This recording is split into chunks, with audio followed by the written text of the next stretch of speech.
여보! 야, 안지우! 도대체 이게 뭐 하는 짓이야? 감당할 수 있겠어? 남편 진우는 원망의 목소리로 이렇게 말했습니다. 당신이 저를 가족이라고 평생의 반려자라고 생각했다면 이렇게는 안 했을 거예요. 사람에 대한 존중과 배려가 결혼기간 6년 내내 없었거든요.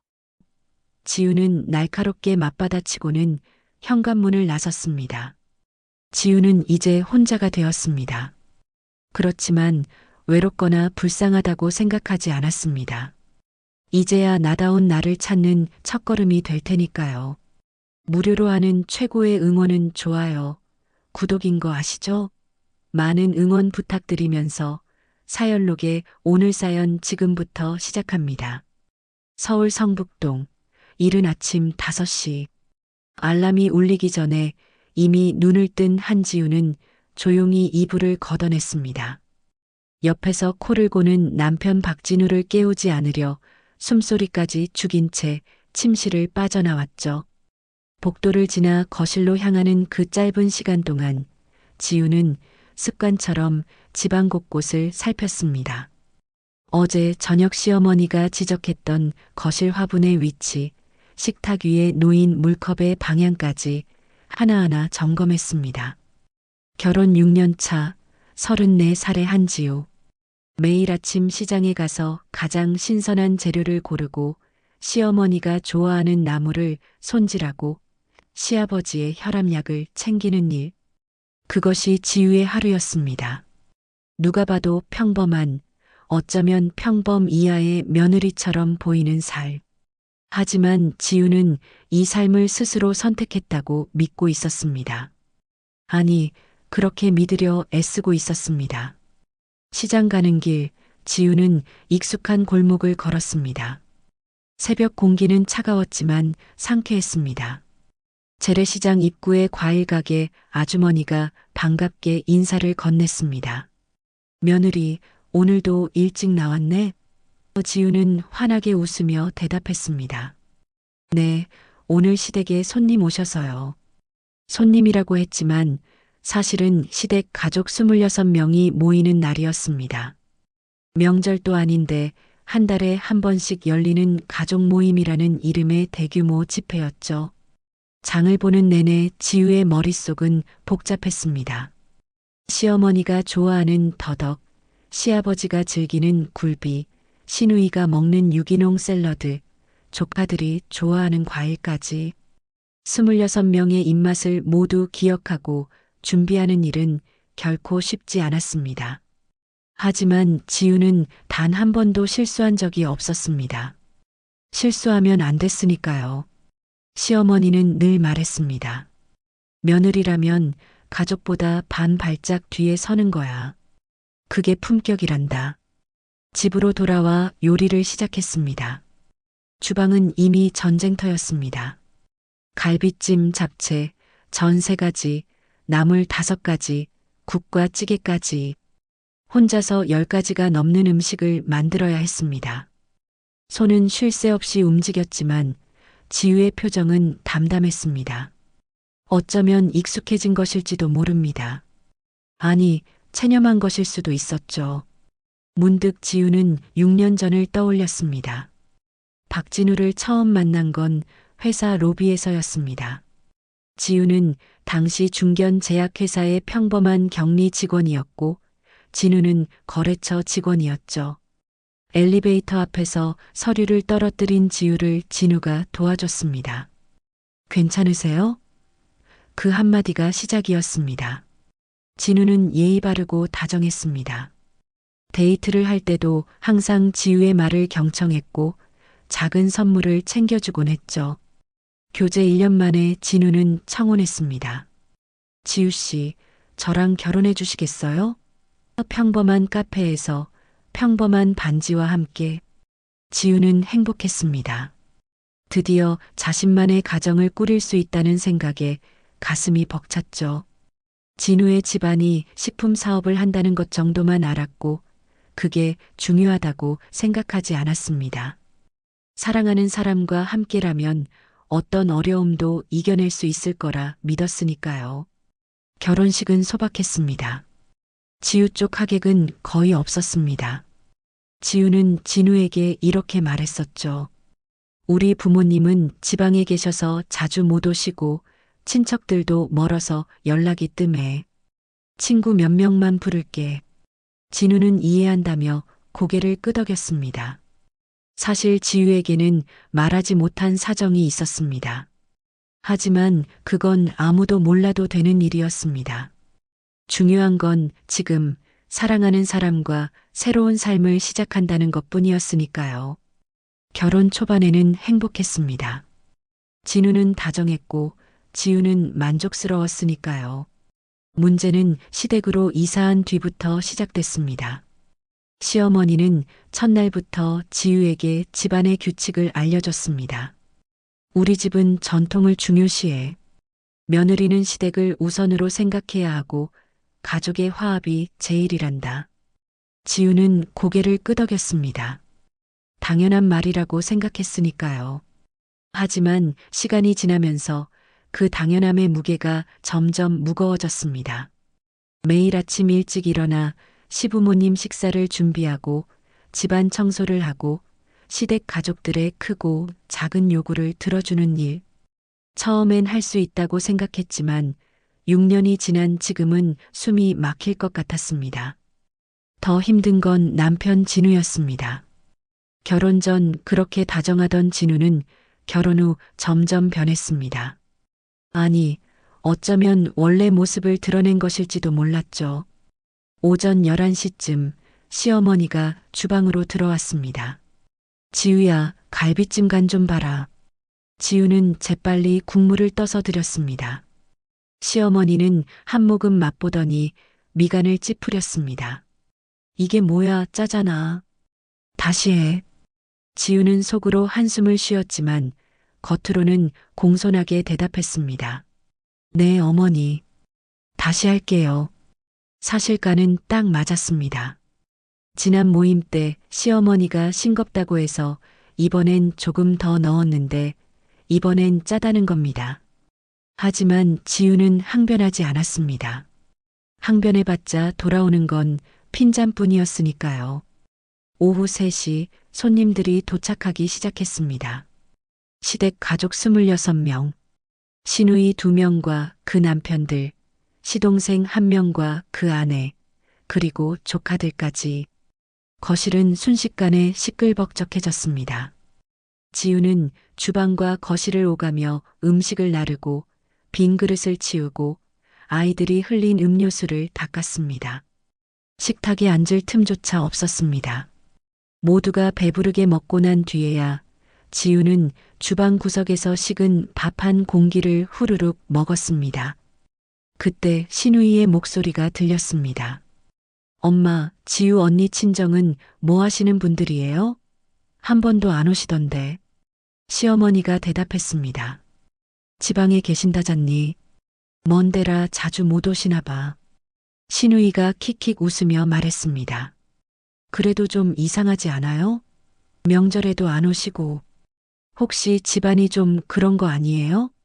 지우는 주방에서 그 대화를 들으며 손을 멈췄습니다. 가슴이 철렁했습니다. 하지만 곧 아무렇지 않은 척 다시 설거지를 시작했습니다. 저녁 8시 손님들이 돌아간 뒤 지우는 설거지를 하며 창밖을 바라봤습니다.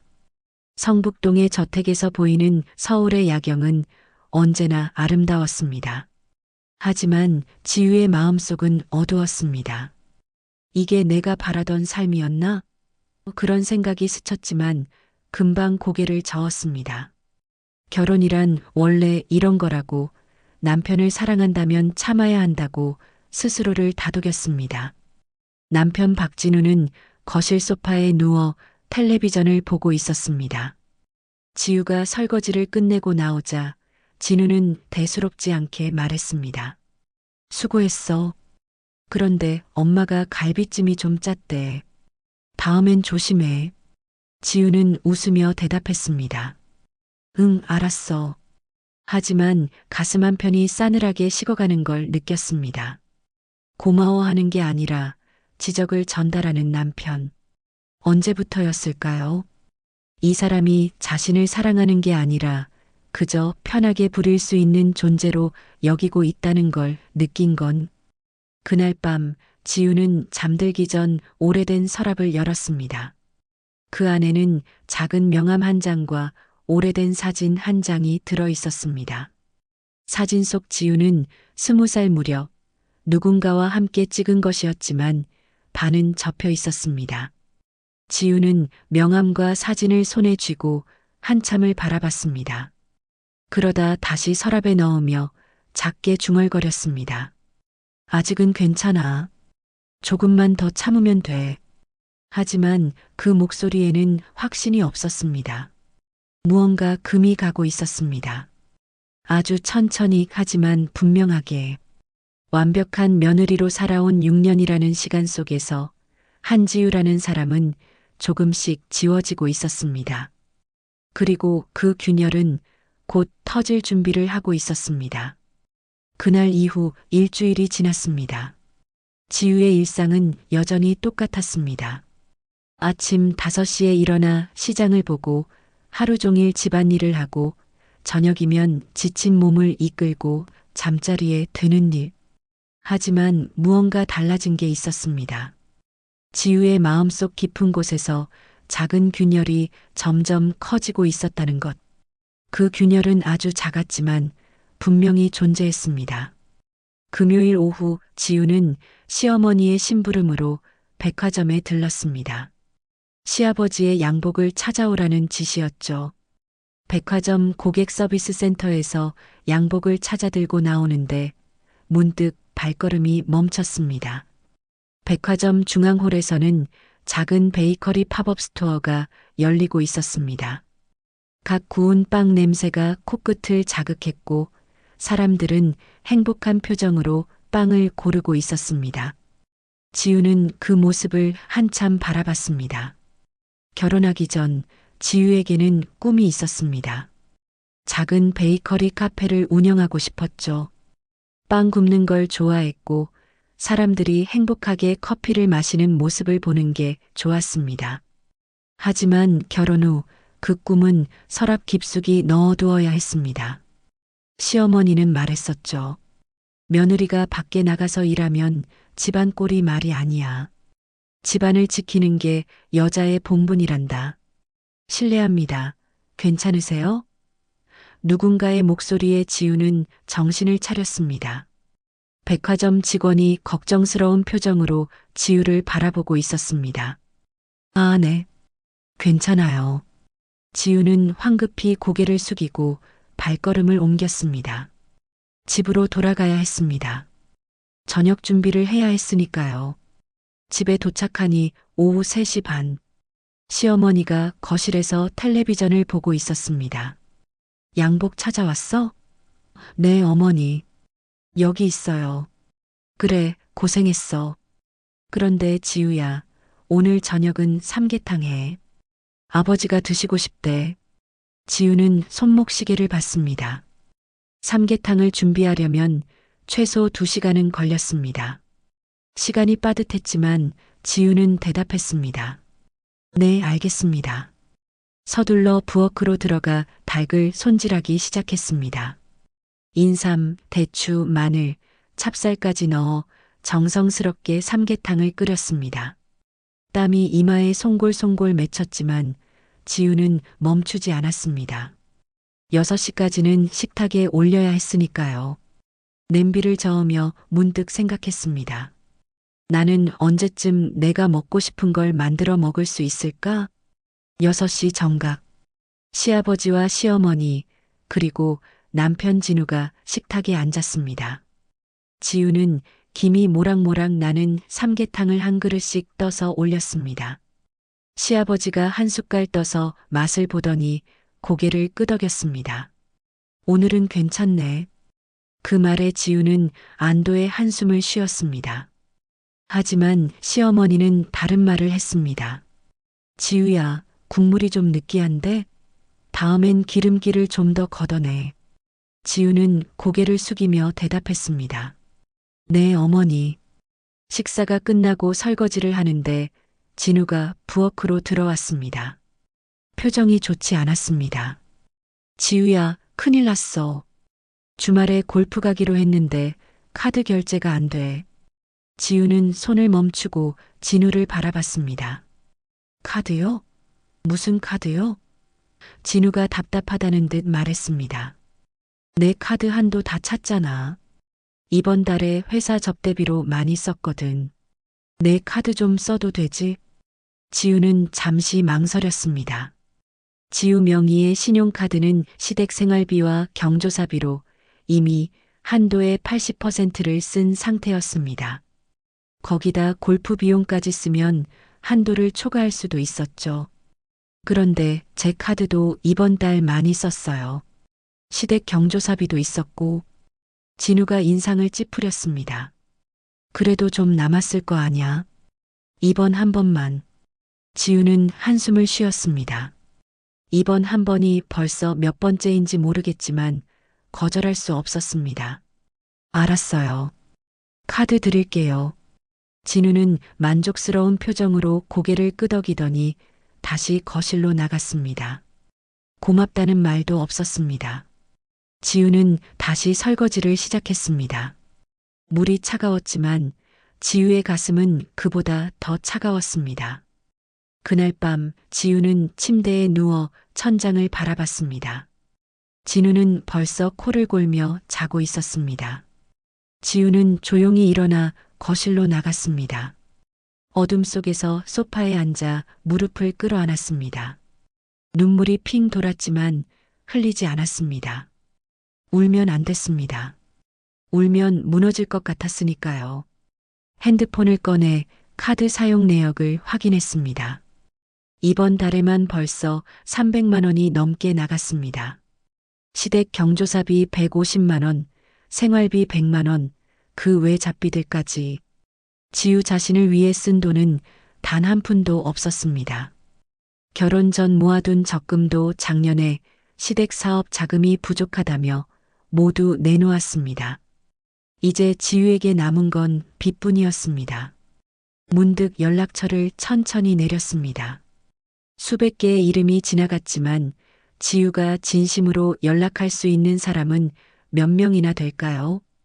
친구들은 결혼 후 하나둘 연락이 끊겼습니다. 바쁘다는 핑계로, 시댁 눈치가 보인다는 이유로. 이제는 지우 혼자였습니다. 연락처 맨 아래에 어떤 이름이 보였습니다. 지우는 그 이름을 한참 바라봤습니다. 6년 동안 단 한 번도 전화하지 않은 번호. 결혼식 이후로 연락을 끊었던 사람. 지우는 손가락을 올렸다가 다시 내렸습니다. 아직은 아니야. 아직은 내가 할 수 있어. 스스로에게 다짐하듯 중얼거렸습니다. 하지만 그 다짐은 점점 약해지고 있었습니다. 마치 모래성이 파도에 무너지듯이. 다음 날 토요일 아침, 지우는 다시 평소처럼 일어났습니다. 오늘은 집안 대청소를 하는 날이었습니다. 시어머니의 지시에 따라 창문을 닫고 장롱을 정리하고 베란다를 청소했습니다.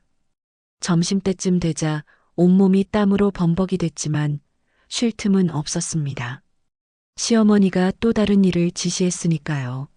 지우야, 오늘 저녁은 진우 친구들 온대. 안주 좀 푸짐하게 준비해. 지우는 고개를 끄덕였습니다. 하지만 마음속 깊은 곳에서 무언가 꿈틀거렸습니다. 분노일까요? 아니면 슬픔일까요? 정확히 알 수 없었지만 분명한 건 더 이상 예전의 지우가 아니라는 것. 그 균열은 점점 커지고 있었고 언젠가는 터질 것입니다. 지우 자신도 모르게. 저녁 8시 진우의 친구 4명이 집에 도착했습니다. 지우는 안주를 차리고 술을 따르고 빈 접시를 치웠습니다. 친구 중 한 명이 진우에게 말했습니다. 야, 너 부인 진짜 착하다. 요즘 이런 여자 어디서 찾아? 진우가 웃으며 대답했습니다. 그러게. 내가 복 받은 거지 뭐. 우리 집은 혈통이 중요한데 지우는 그런 거 하나도 없어도 잘 따라와 주거든. 지우는 그 말을 듣고 미소를 지었습니다. 하지만 그 미소는 차갑고 공허했습니다. 마치 가면 같았죠. 그날 밤 자정이 넘어서야 친구들이 돌아갔습니다. 지우는 지친 몸을 이끌고 설거지를 시작했습니다. 손이 떨렸습니다. 피곤해서일까요? 아니면 무언가 다른 이유 때문일까요? 지우는 알 수 없었습니다. 하지만 한 가지는 확실했습니다. 이제 더 이상 오래 버틸 수 없을 것 같다는 것. 그 예감은 틀리지 않았습니다. 월요일 아침 지우는 어제보다 더 일찍 눈을 떴습니다. 새벽 4시 반. 잠을 제대로 자지 못했습니다. 주말 내내 진우의 말이 머릿속을 맴돌았기 때문이었죠. 우리 집은 혈통이 중요한데 지우는 그런 거 하나도 없어도 잘 따라와 주거든. 그 말이 가슴에 박힌 가시처럼 아팠습니다. 시계를 보니 5시. 지우는 부엌으로 가서 아침 준비를 시작했습니다. 시아버지가 좋아하는 된장찌개, 시어머니가 드시는 나물 반찬들, 모든 게 기계처럼 자동으로 움직였습니다. 손은 움직이지만 머리는 다른 생각으로 가득했습니다. 나는 이 집에서 대체 뭘까? 아침 7시 시댁 식구들이 식탁에 모였습니다.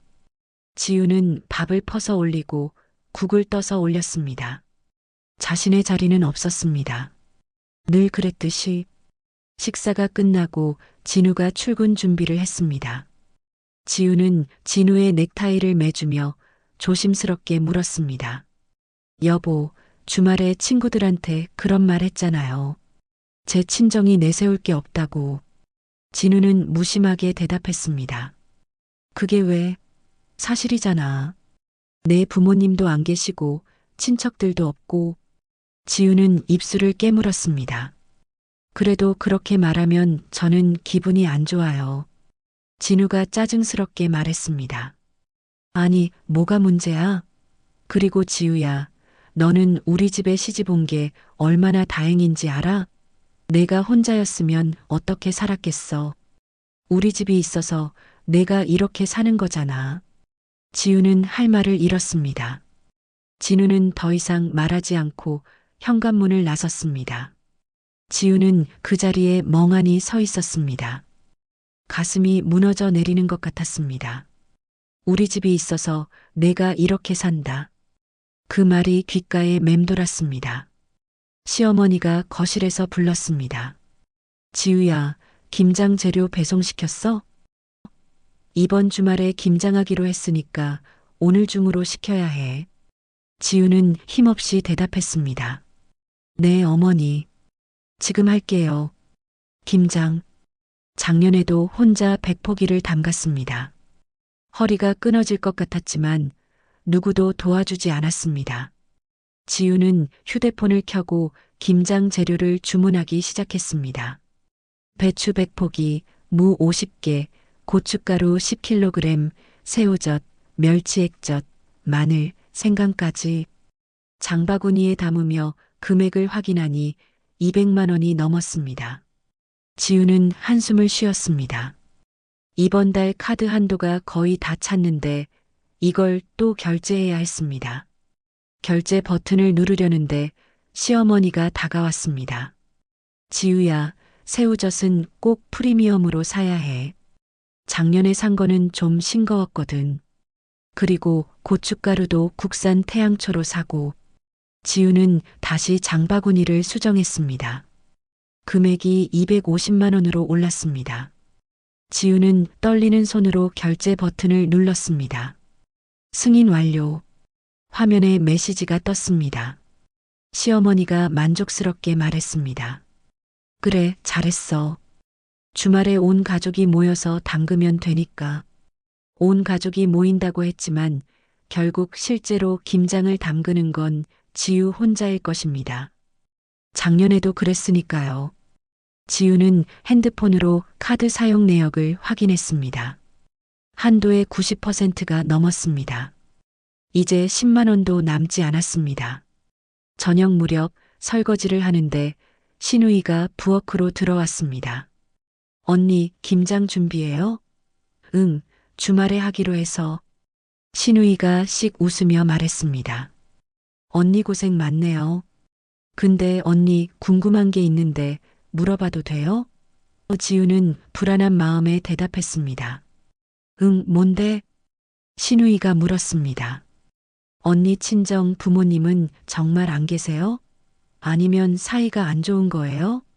지우는 잠시 말을 잃었습니다. 그러다 조용히 대답했습니다. 돌아가셨어. 신우이가 놀란 척하며 물었습니다. 어머, 그랬어요? 언제요? 결혼하기 몇 년 전에. 신우이는 잠시 망설이더니 본심을 드러냈습니다. 그럼 혹시 유산 같은 거 받은 거 있어요? 부동산이나 예금 같은 거? 지우는 가슴이 철렁 내려앉았습니다. 유산. 신우이는 그게 궁금했던 겁니다. 지우가 돈을 얼마나 가지고 있는지. 지우는 쓴웃음을 지으며 대답했습니다. 아니, 그런 거 없어. 부모님이 그렇게 여유 있는 분들이 아니었거든. 신우이는 노골적으로 실망한 표정을 지었습니다. 아, 그렇구나. 그럼 언니는 진짜 아무것도 없이 시집 온 거네요. 오빠가 불쌍하다. 지우는 설거지하던 손을 멈췄습니다. 불쌍하다. 그 말이 마지막 방아쇠였습니다. 신우이는 아무렇지 않게 부엌을 나갔고 지우는 그 자리에 서서 떨고 있었습니다. 분노인지 슬픔인지 알 수 없는 감정이 치솟아 올랐습니다. 오빠가 불쌍하다. 자신은 불쌍하지 않은가요? 6년 동안 이 집에서 하인처럼 살아온 지우는 불쌍하지 않은가요? 그날 밤 지우는 다시 오래된 서랍을 열었습니다. 명함과 사진이 그대로 있었습니다. 지우는 명함을 꺼내 들고 한참을 바라봤습니다. 손이 떨렸습니다. 이번엔 다시 넣지 않았습니다. 대신 핸드폰을 꺼내 그 번호를 입력했습니다. 아직 통화 버튼을 누르지는 않았습니다. 하지만 번호는 입력했습니다. 지우는 창밖을 바라봤습니다. 밤하늘에는 별이 총총히 빛나고 있었습니다. 문득 어린 시절이 떠올랐습니다. 아버지와 함께 별을 보던 날, 아버지는 말했었죠. 지우야, 별은 어두울 때 더 밝게 빛난단다. 너도 힘들 때 더 빛나는 사람이 되렴. 지우는 눈물이 핑 돌았습니다. 아빠, 저 지금 빛나지 못하고 있어요. 그냥 무너지고 있어요. 지우는 핸드폰 화면을 보며 중얼거렸습니다. 조금만 더 버텨보자. 하지만 그 목소리에는 확신이 없었습니다. 마치 곧 터질 것 같은 풍선처럼 지우의 인내도 한계에 다다르고 있었습니다. 그리고 지우 자신도 알고 있었습니다. 이제 얼마 남지 않았다는 것을. 그날 밤 지우는 오랜만에 울었습니다. 소리 내지 않고 조용히 베개에 얼굴을 묻고 참았던 눈물을 쏟아냈습니다. 6년 동안 참았던 모든 감정들이 터져 나왔습니다. 슬픔, 분노, 외로움, 서러움. 하지만 울고 나서도 후련하지 않았습니다. 오히려 더 공허했습니다. 마치 텅 빈 껍데기가 된 것 같았습니다. 다음 날이 오면 또 똑같은 하루가 시작될 것입니다. 새벽에 일어나고 밥을 짓고 청소하고 눈치를 보는 하루. 하지만 지우는 알고 있었습니다. 이제 그 하루가 얼마 남지 않았다는 것을, 무언가가 곧 터질 것이라는 것을, 그리고 그때가 오면 지우는 더 이상 예전의 지우가 아닐 것입니다. 목요일 오후 김장 재료가 도착했습니다. 택배기사가 현관 앞에 산더미처럼 쌓아놓고 갔습니다. 배추 100포기, 무 50개, 그 외 각종 재료들. 지우는 혼자서 그 무거운 짐들을 베란다로 옮겼습니다. 한 번에 2~3개씩 들고 계단을 오르내리기를 수십 번. 땀이 등줄기를 타고 흘러내렸습니다. 시어머니는 거실 소파에 앉아 텔레비전을 보며 지시만 했습니다. 지우야, 배추는 베란다 왼쪽에 쌓아놓고 무는 오른쪽에 놓아. 그리고 오늘 안에 배추 절이기 시작해야 해. 지우는 대답도 하기 힘들 정도로 숨이 찼지만 고개만 끄덕였습니다. 마지막 짐을 옮기고 나니 허리가 끊어질 것 같았습니다. 배추를 절이기 시작했습니다. 하나하나 다듬고 소금물에 담그는 작업. 손이 시렸고 허리는 점점 더 아파왔습니다. 2시간쯤 지났을까요? 겨우 30포기를 절였습니다. 아직 70포기가 남았습니다. 지우는 잠시 쉬려고 주방으로 들어가 물을 마셨습니다. 그때 현관문이 열렸습니다. 진우가 일찍 퇴근한 것이었습니다. 지우는 반가운 마음에 거실로 나갔습니다. 여보, 일찍 왔네요? 하지만 진우의 표정은 좋지 않았습니다. 진우는 소파에 털썩 앉으며 말했습니다. 지우야, 카드 명세서 봤어? 지우는 가슴이 철렁했습니다. 네, 봤어요. 진우가 화난 목소리로 말했습니다. 이번 달에 얼마나 쓴 거야? 카드값이 400만 원이 넘어. 대체 뭘 그렇게 샀어? 지우는 조심스럽게 대답했습니다. 김장 재료 250만 원, 생활비 100만 원, 경조사비 100만 원이요. 그리고 당신 골프 비용도 있었잖아요. 진우가 비웃듯 말했습니다. 골프 비용? 그건 고작 50만 원이야. 문제는 내가 쓴 돈이라고. 지우는 말문이 막혔습니다. 자신이 쓴 돈이라고요? 모두 시댁을 위해 쓴 돈인데. 김장 재료도 생활비도 경조사비도 지우 자신을 위해 쓴 돈은 단 한 푼도 없었습니다. 하지만 진우는 계속 말했습니다. 넌 집에서 놀면서 돈만 쓰잖아. 나는 밖에서 일하느라 죽을 맛인데 넌 뭐 하는 거야? 지우는 손이 떨렸습니다. 놀고 있다고요? 새벽 5시에 일어나 밤늦게까지 일하는데 놀고 있다고요? 지우는 참았던 말을 꺼냈습니다. 저도 일하고 있어요.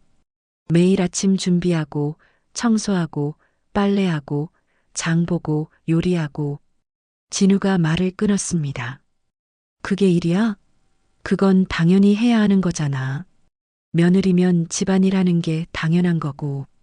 지우는 더 이상 참을 수 없었습니다. 그럼 당신은 뭐 하는데요? 집에 와서 소파에 누워 텔레비전만 보잖아요. 설거지 한 번, 청소 한 번 도와준 적 있어요? 진우가 벌떡 일어나며 소리쳤습니다. 뭐, 지금 나한테 대들어? 내가 밖에서 돈 벌어오는데 내가 집안일 하는 건 당연한 거잖아. 시어머니가 거실로 나왔습니다. 무슨 일이야? 진우가 말했습니다. 어머니, 지우가 이번 달에 카드를 400만 원이나 썼어요. 도대체 뭘 그렇게 쓴 거래요? 시어머니가 지우를 바라봤습니다. 지우야, 그게 사실이야? 지우는 억울한 마음에 대답했습니다. 네, 하지만 김장 재료랑 생활비, 경조사비예요. 제가 쓴 게 아니라. 시어머니가 말을 끊었습니다. 그래도 너무 많이 쓴 거 아니야? 좀 더 아껴 써야지. 지우는 할 말을 잃었습니다.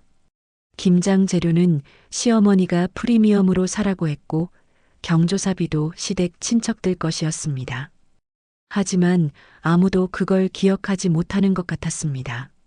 지우는 그저 돈을 많이 쓴 며느리일 뿐이었습니다. 진우가 다시 말했습니다. 다음 달부터는 생활비 줄일 거야. 너무 낭비가 심해. 지우는 더 이상 참을 수 없었습니다. 알았어요. 그럼 김장도 안 하면 되죠? 경조사도 안 가면 되고요? 시어머니가 화를 냈습니다. 지우야, 지금 무슨 말을 하는 거야? 며느리가 그렇게 말하면 어떡해? 지우는 눈물이 핑 돌았지만 참았습니다. 죄송해요. 제가 잘못했어요. 그리고 베란다로 나가 다시 배추를 절이기 시작했습니다. 손이 떨렸습니다. 분노 때문인지 슬픔 때문인지 알 수 없었습니다. 지우는 배추를 거칠게 다듬었습니다. 눈물이 뚝뚝 떨어졌지만 닦지 않았습니다. 그냥 흘러내리는 대로 두었습니다. 나는 대체 뭘까?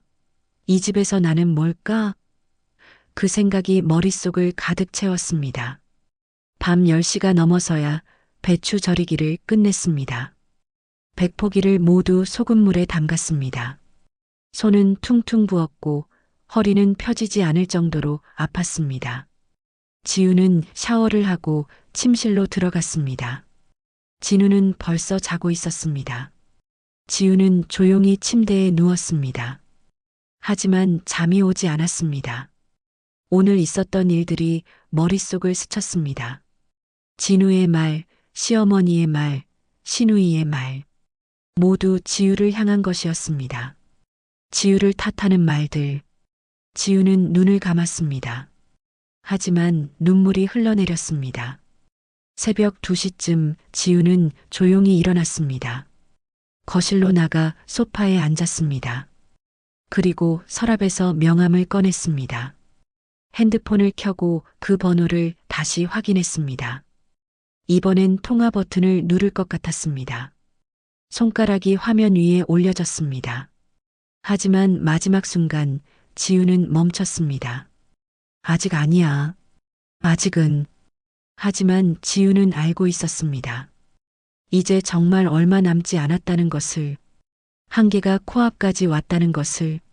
지우는 명함을 가슴에 꼭 쥐고 창밖을 바라봤습니다. 새벽 하늘은 아직 어두웠습니다. 하지만 곧 해가 뜰 것입니다. 그리고 지우의 삶에도 곧 새로운 날이 올 것입니다.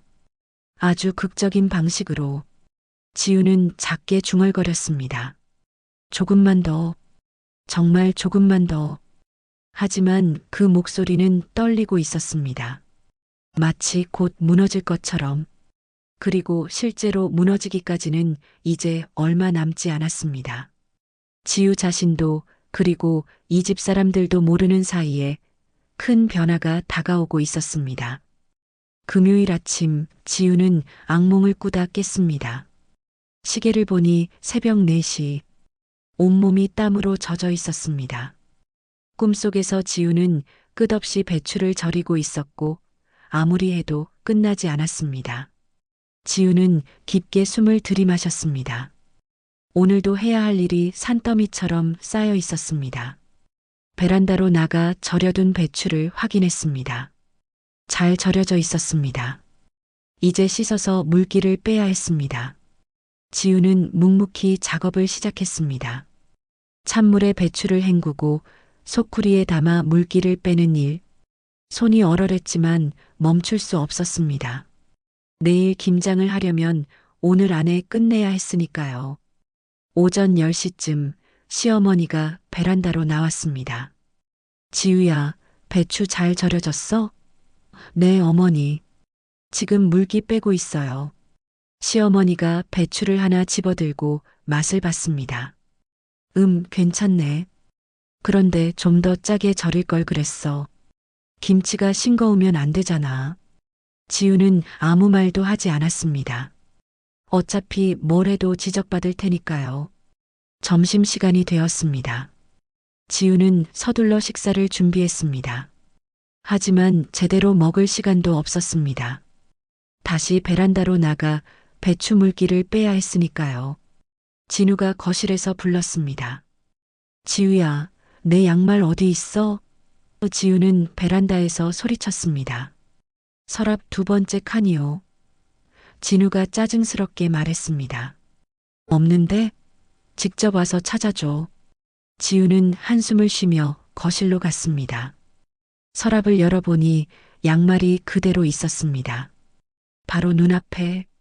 진우는 보지도 않고 찾는 척만 한 것이었습니다. 지우는 양말을 건네주고 다시 베란다로 갔습니다. 마음속에서 무언가가 꿈틀거렸습니다. 화였을까요? 아니면 허탈함이었을까요? 오후 3시 지우의 핸드폰이 울렸습니다. 모르는 번호였습니다. 지우는 전화를 받았습니다. 여보세요? 낯선 남자 목소리가 들렸습니다. 한지우 씨 맞으십니까? 네, 맞는데요. 누구세요? 남자가 말했습니다. 저는 한성법률사무소의 변호사 김민석입니다. 한도연 회장님께서 연락이 닿지 않아 제가 대신 전화드렸습니다. 지우는 가슴이 철렁 내려앉았습니다. 한도연. 그 이름을 듣는 순간 6년 동안 잊고 살았던 기억들이 한꺼번에 떠올랐습니다. 지우는 떨리는 목소리로 물었습니다. 무슨 일이세요? 변호사가 조심스럽게 말했습니다. 회장님께서 최근 건강이 좋지 않으셔서요. 따님께 연락하고 싶어 하시는데 연락이 닿질 않아서 제가 전화드렸습니다. 지우는 숨이 막혔습니다. 아버지가 아프시다고요? 변호사가 계속 말했습니다. 회장님께서는 따님을 무척 보고 싶어 하십니다. 혹시 시간 되시면 한번 뵐 수 있으실까요? 지우는 대답하지 못했습니다.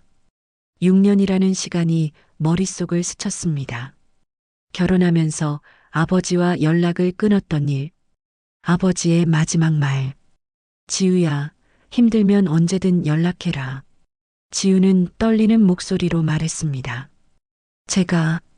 제가 연락드릴게요. 번호 남겨주세요. 변호사는 번호를 불러줬고 지우는 적었습니다. 통화가 끝난 후 지우는 그 자리에 주저앉았습니다. 손이 떨렸습니다. 아버지가 아프시다니. 6년 동안 연락하지 않았던 아버지가. 시어머니가 베란다로 나왔습니다. 지우야, 왜 주저앉아 있어? 일 안 해? 지우는 힘없이 일어났습니다. 죄송해요, 어머니. 잠깐 어지러워서요. 시어머니가 의심스러운 표정으로 말했습니다. 요즘 왜 이래? 일도 제대로 안 하고. 몸이 안 좋으면 병원 가든가. 지우는 고개를 숙였습니다. 네, 괜찮아요. 저녁이 되어 김장 준비가 끝났습니다. 배추 100포기의 물기를 모두 빼고 양념 재료도 준비했습니다. 내일 아침부터 김장을 담그면 됩니다. 지우는 지친 몸을 이끌고 저녁 식사를 준비했습니다. 오늘은 시아버지가 찌개를 드시고 싶다고 하셨습니다. 식사 시간, 시댁 식구들이 모였습니다. 시아버지가 말했습니다. 내일 김장 때 진우 형제들이랑 조카들도 다 오기로 했어. 지우가 잘 준비했지? 시어머니가 대답했습니다. 당연하죠. 지우가 며칠 동안 준비했어요. 비록 돈은 많이 들어갔지만요. 식탁이 조용해졌습니다. 시아버지가 눈살을 찌푸렸습니다. 돈이 얼마나 들었는데? 진우가 대답했습니다. 250만 원이요.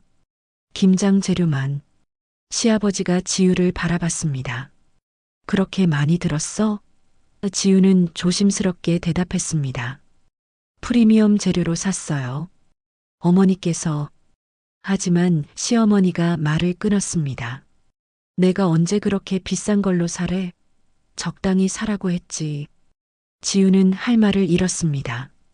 분명 프리미엄 새우젓과 국산 태양초를 사라고 했는데. 하지만 아무도 기억하지 못했습니다. 아니, 기억하고 싶지 않은 것일지도 몰랐습니다. 지우는 그저 돈을 낭비한 며느리가 되어버렸습니다. 시아버지가 한숨을 쉬었습니다. 요즘 며느리들은 살림을 못해. 우리 때는 아껴 쓰는 게 미덕이었는데. 지우는 고개를 숙인 채 밥을 먹었습니다. 아니, 먹는 척했습니다. 목구멍으로 넘어가지 않았으니까요. 식사가 끝나고 설거지를 하는데 눈물이 흘러내렸습니다.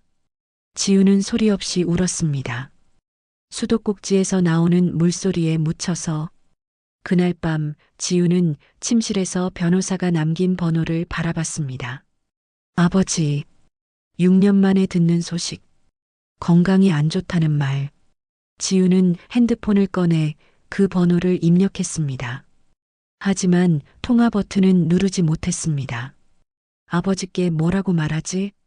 6년 동안 연락 안 했는데 이제 와서. 지우는 서랍을 열고 오래된 명함을 꺼냈습니다. 아버지가 준 명함. 그리고 반쯤 접힌 사진. 지우는 사진을 펼쳤습니다. 사진 속에는 젊은 날의 아버지와 지우가 함께 웃고 있었습니다. 행복했던 시절, 아무 걱정 없던 시절, 지우는 사진을 가슴에 꼭 안았습니다. 그때 현관문이 열렸습니다. 늦게 들어온 진우였습니다. 술 냄새가 진동했습니다. 진우는 침실로 들어와 지우를 보더니 말했습니다. 아직 안 자? 지우는 서둘러 사진과 명함을 서랍에 넣었습니다. 응, 곧 잘게. 진우가 물었습니다. 뭐 보고 있었어? 아무것도 아니야. 진우는 더 이상 묻지 않고 침대에 누웠습니다. 곧 코를 골기 시작했습니다. 지우는 조용히 거실로 나갔습니다. 소파에 앉아 창밖을 바라봤습니다. 밤하늘에는 별이 빛나고 있었습니다. 지우는 작게 중얼거렸습니다. 아빠, 미안해요. 제가 약해서. 눈물이 뚝뚝 떨어졌습니다. 하지만 이번 눈물은 조금 달랐습니다. 슬픔만이 아니었습니다. 그 안에는 무언가 다른 감정이 섞여 있었습니다. 결심 같은 것, 지우는 알고 있었습니다. 이제 정말 한계라는 것을, 더 이상 이렇게 살 수 없다는 것을, 그리고 곧, 아주 곧 모든 것이 바뀔 것이라는 것을. 토요일 아침 6시, 김장하는 날이 밝았습니다. 지우는 새벽부터 일어나 마당에 비닐을 깔고 김치 양념을 만들기 시작했습니다. 고춧가루, 멸치액젓, 새우젓, 다진 마늘, 다진 생강, 설탕, 찹쌀풀까지 모든 재료를 정성스럽게 섞었습니다. 양념만 만드는데도 2시간이 걸렸습니다. 아침 9시쯤 시댁 식구들이 하나둘 도착하기 시작했습니다. 26명. 거실은 금세 시끌벅적해졌습니다. 시어머니가 큰 소리로 말했습니다. 자, 이제 김장 시작할까요? 다들 둘러앉으세요. 사람들이 마당에 둘러앉았습니다. 하지만 아무도 김장을 시작하지 않았습니다. 모두 수다를 떨며 과자를 먹고 있었습니다. 시어머니가 지우를 불렀습니다. 지우야, 시범 좀 보여줘. 사람들이 어떻게 하는지 봐야 할 거 아니야. 지우는 배추 한 포기를 집어들고 양념을 바르기 시작했습니다. 한 입 한 입 정성스럽게. 신우이가 말했습니다. 어머, 언니 진짜 잘하네요. 역시 며느리는 달라. 사람들이 웃었습니다. 칭찬이 아니라 비웃음이었습니다. 1시간이 지났습니다. 지우는 혼자서 10포기를 담갔습니다. 다른 사람들은 여전히 수다만 떨고 있었습니다. 시어머니가 말했습니다. 지우가 워낙 잘하니까 우리는 구경만 해도 되겠네. 시동생의 아내가 덧붙였습니다. 맞아요. 우리가 거들면 오히려 방해될 것 같아요. 지우는 아무 말도 하지 않았습니다. 예상했던 일이었으니까요. 정오가 되자 시어머니가 말했습니다. 지우야, 점심 준비 좀 해줘. 사람들 배고파해. 지우는 손을 씻고 부엌으로 들어갔습니다. 26명 분량의 점심. 국수를 삶고 김치전을 부치고 각종 반찬을 준비했습니다. 땀이 비 오듯 흘러내렸지만 멈출 수 없었습니다. 점심을 차려내자 사람들이 우르르 몰려들었습니다. 와, 맛있겠다. 모두 배불리 먹었습니다. 하지만 지우는 또 주방 구석에서 서서 먹었습니다. 앉을 자리가 없었으니까요. 진우는 친척들과 술을 마시며 웃고 있었습니다. 지우를 거들겠다는 생각은 전혀 없어 보였습니다. 오후 2시 지우는 다시 김장을 담그기 시작했습니다. 사람들은 점심을 먹고 거실에서 텔레비전을 보거나 화투를 쳤습니다. 아무도 지우를 돕지 않았습니다. 신우이가 지나가며 말했습니다. 언니 힘들면 말해요. 우리가 도와줄게요. 하지만 그 말은 빈말이었습니다. 아무도 움직이지 않았으니까요. 저녁 6시가 되어서야 지우는 배추 100포기를 모두 담갔습니다. 12시간 동안 거의 혼자서 손은 빨갛게 부어올랐고 허리는 더 이상 펴지지 않았습니다. 지우는 김치를 항아리에 담으며 눈물을 참았습니다. 이게 나의 삶이구나. 저녁 식사 준비를 시작하려는데 시어머니가 말했습니다. 지우야, 오늘은 내가 고생했으니까 배달 음식 시키자. 지우는 감사하다고 말해야 할까요?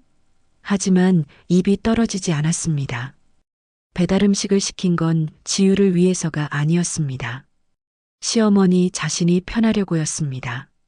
저녁 식사 후 사람들이 하나둘 돌아갔습니다. 시어머니가 지우에게 말했습니다. 수고했어, 지우야. 김치 잘 담갔어. 하지만 그 말에는 진심이 느껴지지 않았습니다. 그저 형식적인 말일 뿐이었습니다. 진우가 덧붙였습니다. 그래도 김장 재료비가 너무 비쌌어. 다음엔 좀 더 아꼈어. 지우는 더 이상 참을 수 없었습니다. 저 혼자 12시간 동안 백포기를 담갔는데 그게 할 말이에요? 진우가 놀란 표정을 지었습니다. 뭐, 지금 목소리 높이는 거야? 시어머니가 끼어들었습니다. 지우야, 피곤해서 그러는 거 아니야? 좀 쉬고 와. 지우는 웃음이 나왔습니다. 쓴웃음이었습니다. 지우는 조용히 말했습니다. 네, 피곤해서 그래요. 6년 동안 피곤했어요. 그리고 침실로 들어갔습니다. 진우가 뒤따라 들어왔습니다. 지우야, 무슨 말이야? 무슨 일 있어? 지우는 대답하지 않고 서랍을 열었습니다. 명함과 사진을 꺼냈습니다. 진우가 물었습니다. 그게 뭐야? 지우는 사진을 진우에게 보여줬습니다. 이게 제 아버지예요. 사진 속에는 양복을 입은 남자가 있었습니다. 고급스러운 사무실에서 찍은 사진이었습니다. 진우가 의아한 표정을 지었습니다. 내 아버지, 돌아가신 거 아니었어? 지우가 조용히 말했습니다. 살아계세요. 그리고 아프세요. 진우는 혼란스러운 표정을 지었습니다. 무슨 소리야? 그럼 지금까지 거짓말한 거야? 지우가 고개를 저었습니다. 거짓말은 안 했어요. 그냥 말 안 한 거죠. 당신네 가족이 물어본 적도 없었고. 진우가 화를 냈습니다. 그게 무슨 말도 안 되는 소리야. 결혼할 때 부모님에 대해 물어봤잖아. 지우는 차분하게 대답했습니다. 물어봤죠. 하지만 자세히는 안 물어봤어요. 그냥 뭐 하시는 분인지만 물었고 저는 사업하신다고만 했어요. 거짓말은 아니었죠. 진우는 당황했습니다. 그럼 내 아버지는 대체 뭐 하시는 분인데? 지우는 명함을 건넸습니다. 거기에는 이름과 전화번호만 적혀 있었습니다. 진우가 명함을 보며 물었습니다. 한도현? 이분이 내 아버지야? 그런데 회사 이름도 없고. 지우가 말했습니다. 회사 이름을 쓰면 사람들이 알아볼까봐 안 쓰셨대요. 아버지는 제가 진심으로 사랑하는 사람을 만나길 바라셨거든요. 집안 배경이나 돈 때문이 아니라. 진우는 뭔가 불안한 표정을 지었습니다. 지우가 계속 말했습니다. 저는 그 약속을 지켰어요. 6년 동안 아버지께 연락도 안 하고 도움도 받지 않고 살았어요. 당신을 진심으로 사랑했으니까요. 하지만 이제 알겠어요. 당신은 저를 사랑한 게 아니었어요. 그냥 편하게 부릴 수 있는 사람이 필요했던 거죠. 진우가 변명했습니다. 무슨 소리야? 나는 너를 사랑해. 지우는 고개를 저었습니다. 사랑하는 사람한테 혈통이 없다고 말하나요? 사랑하는 사람을 놀고 있다고 하나요?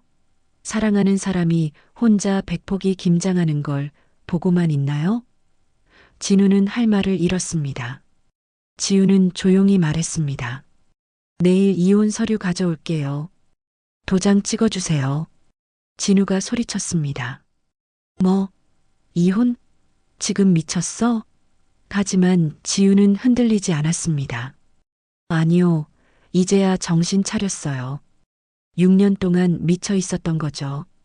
그리고 침실 문을 닫았습니다.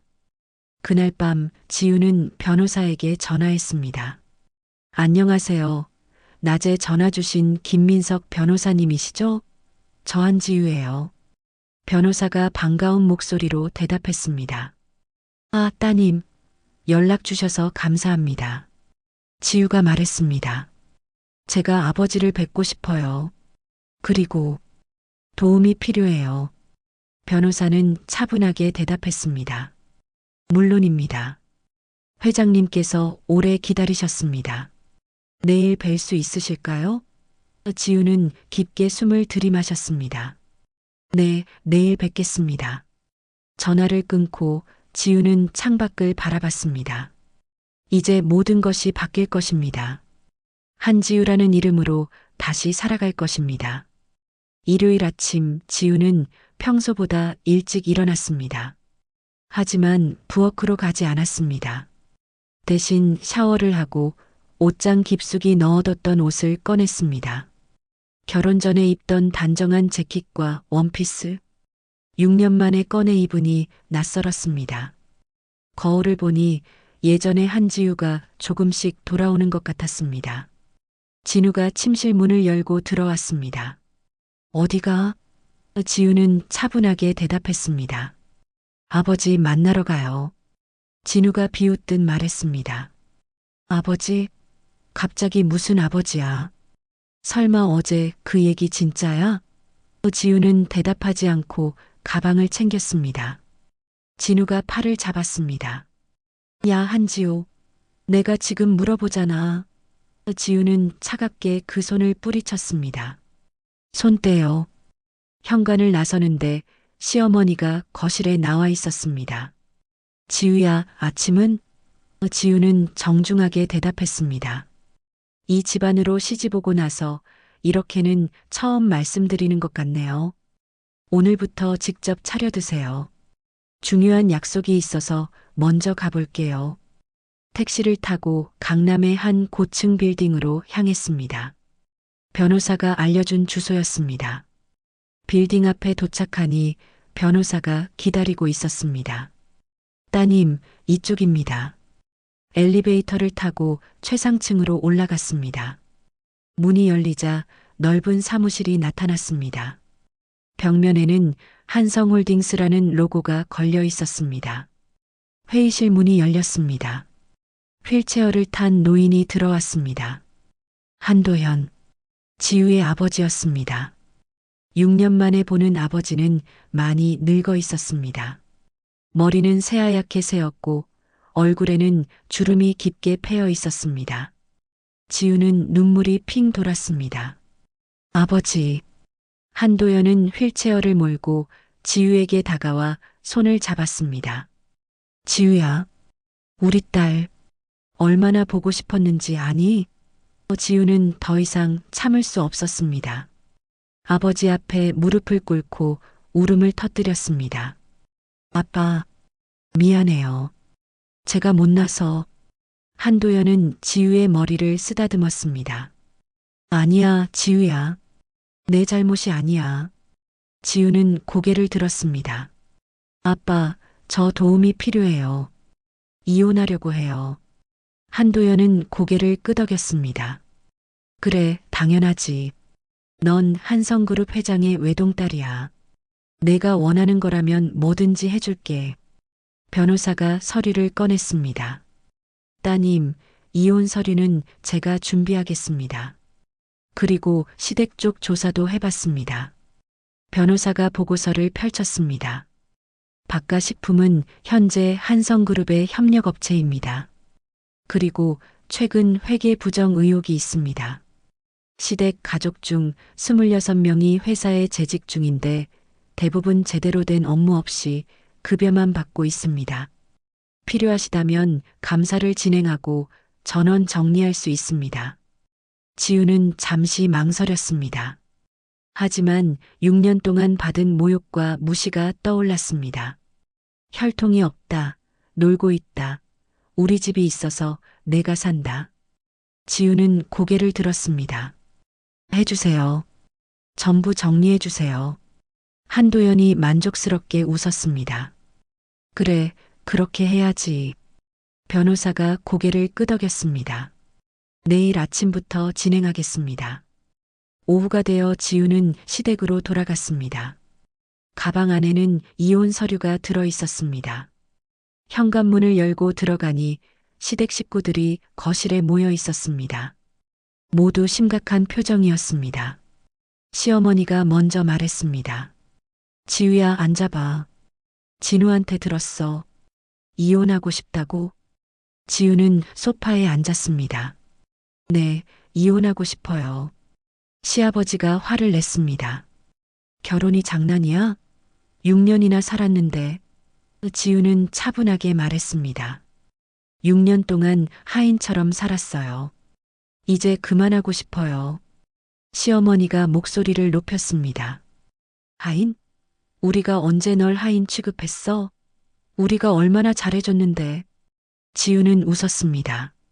잘해주셨다고요? 매일 새벽 5시에 일어나 밤늦게까지 일했어요. 혈통이 없다. 돈만 쓴다. 놀고 있다. 그런 말만 들었어요. 가방에서 이혼 서류를 꺼냈습니다. 도장 찍어주세요. 그럼 조용히 나갈게요. 시어머니가 코웃음을 쳤습니다. 나가? 어딜 나가? 갈 데나 있어? 내 친정은 없잖아. 지우는 미소를 지었습니다. 걱정 안 하셔도 돼요. 저 갈 곳 있어요. 그리고 한 가지만 말씀드릴게요. 제 아버지는 한성그룹 한도연 회장이세요. 거실이 조용해졌습니다. 진우가 어이없다는 표정으로 말했습니다. 뭐? 한성그룹? 지금 거짓말하는 거지? 지우는 명함을 꺼내 테이블 위에 놓았습니다. 거짓말 아니에요. 6년 동안 숨기고 살았죠. 아버지가 저보고 진짜 사랑을 찾으라고 하셔서요. 하지만 이제 알았어요. 여기는 제가 있을 곳이 아니라는 걸. 시아버지의 얼굴이 새하얗게 변했습니다. 한성그룹이라고? 그럼 우리 회사 협력업체. 지우는 고개를 끄덕였습니다. 네, 맞아요. 박가식품은 한성그룹 협력업체예요. 그리고 내일부터 감사 들어갈 거예요. 시댁 식구 26명 전부 조사받을 거고요. 시어머니가 당황하며 말했습니다. 지우야, 진정해. 우리가 잘못했어. 다시 생각해봐. 하지만 지우는 이미 마음을 정했습니다. 늦었어요. 6년은 충분한 시간이었어요. 침실로 들어가 짐을 쌌습니다. 많지 않았습니다.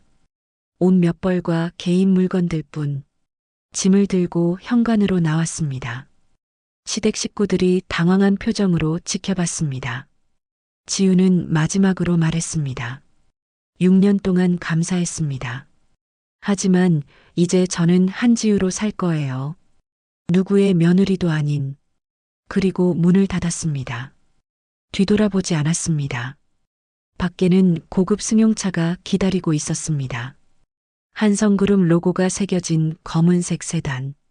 기사가 문을 열어줬습니다. 따님, 회장님 댁으로 모시겠습니다. 지우는 차에 올라타며 창밖을 바라봤습니다. 6년 동안 살았던 집이 점점 멀어졌습니다. 눈물이 흘러내렸습니다. 하지만 이번 눈물은 슬픔이 아니었습니다. 해방감이었습니다. 핸드폰이 울렸습니다. 진우였습니다. 하지만 지우는 받지 않았습니다. 대신 전화번호를 차단했습니다. 이제 그 사람들과는 끝이었습니다. 새로운 시작이었습니다. 지우는 작게 중얼거렸습니다. 이제 시작이야. 월요일 아침 지우는 한성그룹 본사 앞에 섰습니다. 높이 솟은 빌딩을 올려다보며 깊게 숨을 들이마셨습니다. 오늘부터 이곳에서 일하게 됩니다.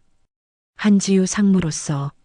로비로 들어서자 직원들이 고개를 숙여 인사했습니다. 상무님, 안녕하십니까? 낯선 호칭이었지만 이상하게 편안했습니다. 아버지 사무실로 향했습니다. 한도연은 휠체어에 앉아 창밖을 바라보고 있었습니다. 아빠. 한도연은 돌아서며 미소를 지었습니다. 지우야, 잘 왔구나. 오늘부터 출근이지? 네, 열심히 배울게요. 한도연이 서류를 건넸습니다. 이게 바가식품 감사 보고서야. 어제 밤새 조사했어. 지우는 보고서를 펼쳤습니다. 회계 부정, 허위 인력 채용, 유령 직원까지. 시댁 가족 26명은 제대로 된 업무 없이 급여만 받아왔습니다. 특히 진우는 이사 직함을 달고 있었지만 실제로는 한 달에 이틀도 출근하지 않았습니다. 지우는 보고서를 덮으며 물었습니다. 이제 어떻게 되나요? 한도연이 말했습니다. 오늘 아침 전원직이 해제됐어. 그리고 바가식품은 협력업체에서 제외됐고 회사는 곧 무너질 거야. 지우는 복잡한 표정을 지었습니다. 제가 너무 심한 건 아닐까요? 한도연은 고개를 저었습니다. 아니야. 그들은 내가 누군지도 모르고 함부로 대했어. 대가를 치르는 거지. 그때 비서가 급히 들어왔습니다. 회장님, 바가 식구들이 로비에서 난동을 부리고 있습니다. 한도연이 한숨을 쉬었습니다. 그럴 줄 알았어. 지우야, 내가 직접 내려가서 정리해. 이제 넌 한성그룹 상무야. 당당하게 대해. 지우는 고개를 끄덕이고 로비로 향했습니다. 로비에는 시어머니, 시아버지, 진우, 시누이까지 모두 모여 있었습니다. 시어머니가 소리쳤습니다. 한지호, 당장 나와. 이게 무슨 짓이야? 엘리베이터에서 내린 지우를 보자 모두 달려들었습니다. 하지만 경비원들이 막아섰습니다. 지우는 차분하게 그들 앞에 섰습니다. 시아버지가 다급하게 말했습니다. 지우야, 제발 이해해다오. 우리가 잘못했어. 다시 생각해줘. 회사가 망하면 우리 가족 모두 거리에 나앉는다고. 지우는 냉정하게 대답했습니다. 제가 6년 동안 당한 일을 생각하면 이 정도는 약한 거예요. 진우가 무릎을 꿇었습니다. 지우야, 제발. 나 잘못했어. 용서해줘. 지우는 진우를 내려다봤습니다. 당신이 저한테 한 말 기억나요? 우리 집이 있어서 내가 산다고 했죠. 이제 그 집이 없어지는 거예요. 당신 혼자 어떻게 살아보세요. 시어머니가 울먹이며 말했습니다. 지우야, 우리가 너무했어. 인정해. 하지만 이렇게까지 해야 해? 가족이잖아. 지우는 웃었습니다. 가족이요? 저를 가족으로 대했으면 이런 일은 없었을 거예요. 저는 그저 하인이었잖아요. 혈통도 없고 돈만 쓰고 놀고만 있는. 시누이가 소리쳤습니다. 언니가 재벌 딸인 줄 알았으면 우리가 그렇게 안 했을 거잖아요. 지우는 고개를 끄덕였습니다. 바로 그거예요. 제가 누군지 알았으면 잘해주려고 했겠죠. 하지만 모르니까 함부로 대한 거잖아요. 지우는 계속 말했습니다. 진짜 좋은 사람들은 상대가 누구든 존중해요. 하지만 당신들은 제가 약해 보이니까 함부로 대한 거예요. 그게 당신들의 본 모습이에요. 한도연이 휠체어를 타고 로비로 내려왔습니다. 다들 여기서 뭐 하는 거요? 시아버지가 황급히 고개를 숙였습니다.